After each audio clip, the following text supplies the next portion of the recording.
दोस्तों आज की इस वीडियो में हम कवर करेंगे सीबीएसई बोर्ड से क्लास 8 का एक इंग्लिश का chapter the ant and the cricket. सबसे पहले मैं आपको बता दूं, ये जो क्रिकेट है ये खेल को नहीं कहा गया है। जी हाँ, एक होता है क्रिकेट स्पोर्ट में, तो ये क्रिकेट स्पोर्ट वाला नहीं है दोस्तों। ये क्रिकेट यूज़ हुआ है इंसेक्ट के लिए, इस इंसेक्ट को कहते हैं क्रिकेट।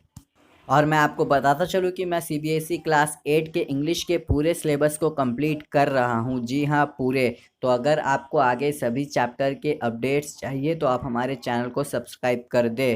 तो दोस्तों चलिए अब पोएम को स्टार्ट करते हैं और line by line and word by word analyse करते हैं। तो सबसे पहला लाइन है, silly young cricket accustomed to sing through the warm sunny months of gay summer and spring. तो यहाँ कहा गया है कि एक मूर्ख यंग क्रिकेट है, यानी कि एक मूर्ख छोटा सा क्रिकेट है।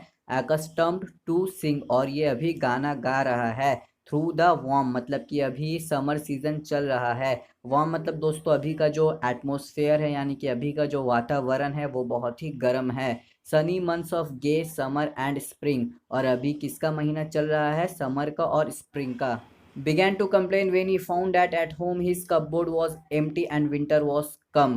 तो ये क्या करता रहा? ये क्रिकेट पूरे समर और स्प्रिंग में सिर्फ और सिर्फ गाना गाता रहा और इसने खाने के लिए कुछ भी इकट्ठा नहीं किया। तो अब गाना गाने के बाद ये अपने घर जाता है, तो घर जाने के बाद ये देखता है कि इसका जो कप बोर्ड है ना वो पूरा खाली है। और अब दोस्तों विंटर आ गया। Not a crumb to be found on the snow covered ground. Crumb कहते हैं दोस्तों स्मॉल पीस ऑफ ब्रेड। तो अब इस क्रिकेट के पास कुछ भी खाने के लिए नहीं है, इसके पास एक छोटा सा ब्रेड का टुकड़ा भी नहीं है। On the snow covered ground, और यहाँ आसपास सब सब जगह बर्फ फैला हुआ है। Not a flower could he see, और आसपास इसे एक भी फ्लावर नजर नहीं आ रहे हैं, और ना ही किसी ट्री में पत्ते। Not a leaf on a tree मतलब ना ही किसी ट्री में पत्ते इसे नजर आ रहे हैं। Oh what will become says cricket of me. तो यहाँ पर क्रिकेट कहता है कि अरे मेरे साथ क्या हो गया, मैंने खाने का कुछ भी जमा नहीं किया, तो अब मैं विंटर कैसे सरवाइव करूंगा।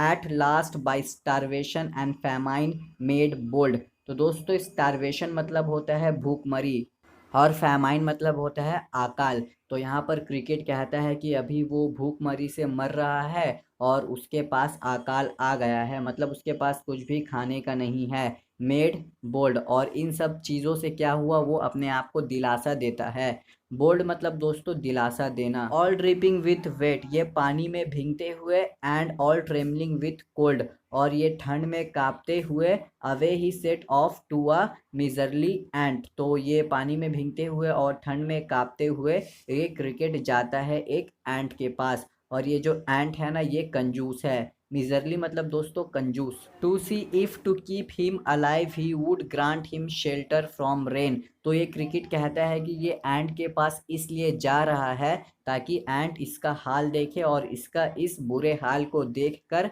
एंट इसे छत यानी कि घर दे दे रहने के लिए।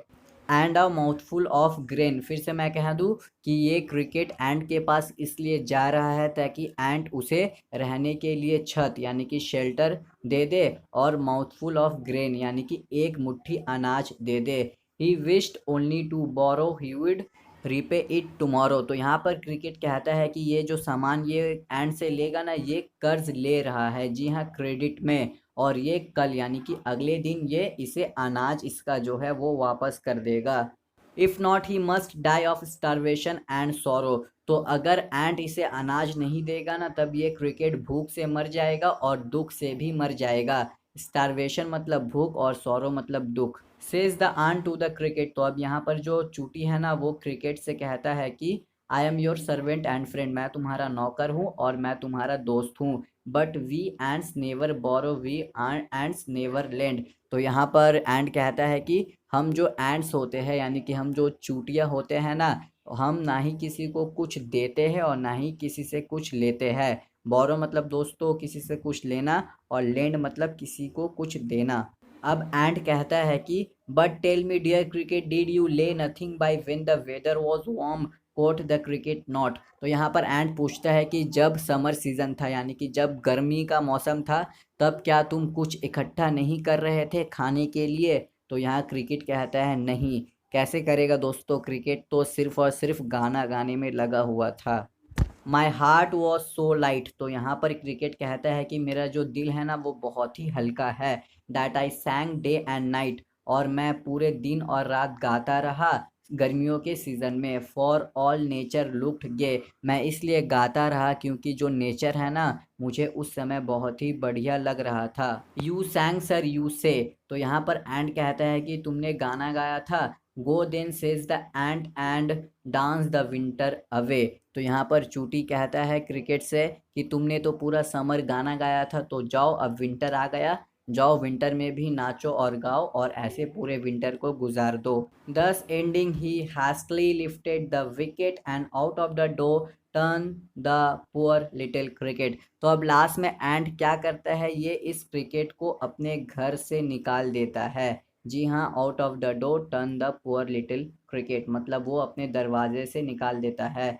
False call this a fable, folk मतलब दोस्तों हम लोगों को कहा गया है, यानी कि जो हम इस पोएम को पढ़ रहे हैं ना तो हमें कहा गया है फॉल्क्स। और ये जो फेबल है, फेबल कहते हैं जब हम किसी भी जो दो एनिमल या इंसेक्ट के बारे में पढ़ते हैं तो उसे हम फेबल कहते हैं। I will warrant it true some crickets have 4 legs and some have 2, ये जो लाइन है दोस्तों लास्ट वाला, some crickets have 4 legs and some have 2, तो ये बहुत ही डिप्रेसिंग लाइन भी आप कह सकते हो, क्योंकि यहाँ पर कहा गया है कि कुछ क्रिकेट के 4 legs होते हैं। ये तो दोस्तों हो गए रियल वाले क्रिकेट जो रियल के इंसेक्ट होते हैं। एंड सम हैव 2, तो यहाँ पर हमें समझना होगा कि ये 2 पाँव किसके होते हैं। क्रिकेट के तो 4 पाँव होते हैं। तो दोस्तों ये जो 2 पाँव है ना ये यूज़ किया गया है ह्यूमन बींग के लिए। असल में यहाँ पर बताया गया है कि कुछ ह्यूमन बींग यानी कि कुछ इंसान ऐसे होते हैं जो काम नहीं करते, इसलिए उन्हें भूखमरी से और दूसरों से मांगना पड़ता है।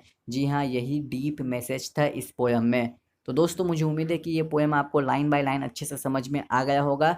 और हाँ दोस्तों, मेरा एक और चैनल है, अगर आप मेरा मदद करना चाहते हैं तो आप उस चैनल को सब्सक्राइब कर दें, उसका लिंक आपको डिस्क्रिप्शन बॉक्स में मिल जाएगा।